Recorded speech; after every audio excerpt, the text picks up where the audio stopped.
Sound those trumpets for the next 5 years, hey, maybe even 6.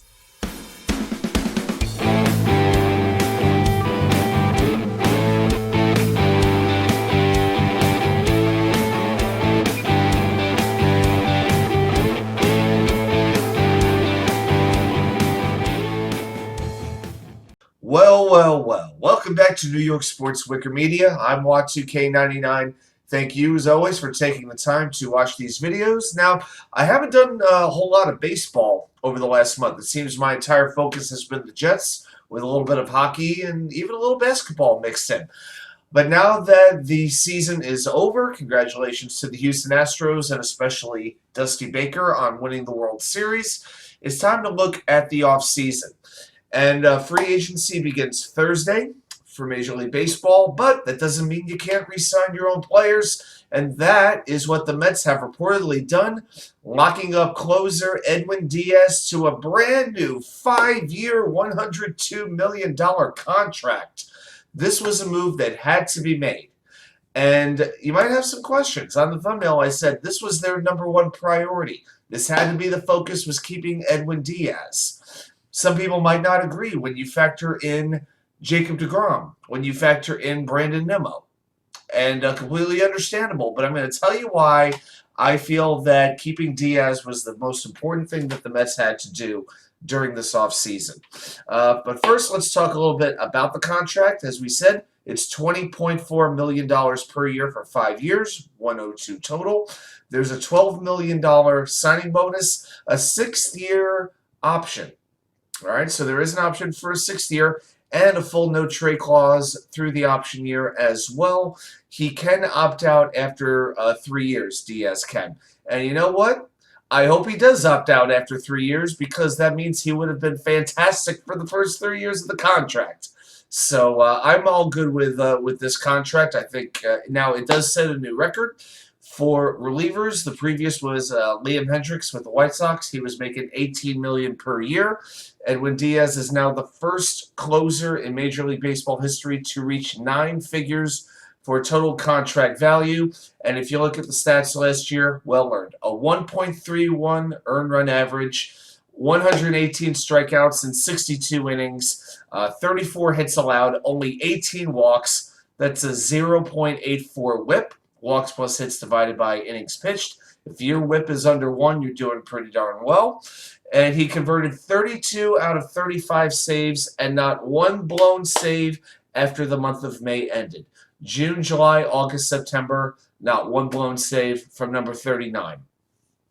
But here is why I feel this was such a priority.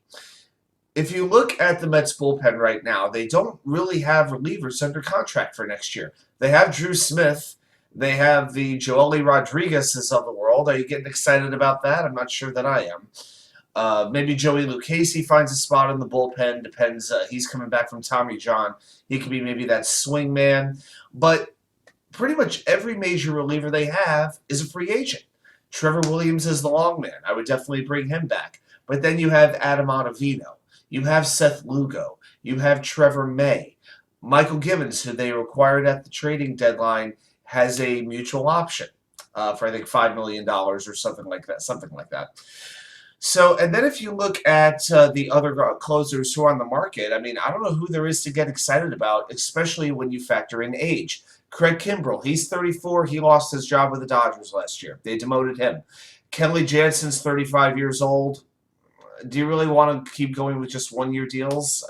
If you had some, great closer in the pipeline, potential closer in the pipeline, maybe 1 year, but I mean, it just doesn't make sense. Outside of that, you're looking at Taylor Rogers, Michael Fulmer, who the Mets used to have and traded away to get Yoenis Cespedes. Diaz is only 28 years old. He's by far the best option on the market. And if he had gotten to the open market, there would have been an absolute bidding war. He is that much better than the next option. And that's why, to me, Diaz had to stay here. And that's what's going to happen. Now, as far as Jacob deGrom goes, of course I would like Jacob deGrom back. I wonder how much he really still wants to be a Met. I always felt Diaz wanted to be a Met. But even if they let him go, the Mets can still turn in other directions. You still have Scherzer at top of the rotation. You can bring back Chris Bassett, Taijuan Walker, Carlos Carrasco. Most likely, I think Carlos Carrasco will be back. But then you have maybe a Tyler Anderson who had a great season with the Dodgers. Carlos Rodon, who was fantastic with the Giants. There are other places to turn. And also when you factor in deGrom's injury history, how many years and how much money can you truly commit to him? If I was Steve Cohen and Billy Epler, I would offer deGrom a contract, but there would be some incentives in there for innings pitched. But is deGrom going to take that? And again, all it takes is one team just bidding like crazy, giving him, a 3-year, $145 million fully guaranteed contract. That's the offer deGrom is going to take. So to me, I feel there were contingency plans for deGrom. And we'll see what happens. I'll be interested to see if the Mets can re-sign Brandon Nimmo before Thursday comes around. There's reports that the Colorado Rockies want to offer him maybe 7 years. That's a pretty heavy contract. But I definitely expect Nimmo to make $20 million as well. And if he does, you know what? He very much deserves it. He very much deserves it. But a big piece of the Mets puzzle is kept in place with the re-signing of Edwin Diaz. And when the Mets have more breaking news, I'll be sure to do some reporting on it to post my thoughts. And that's what we got for you today. Well, I will see you back here with more content from you know where, the Wicker Chair.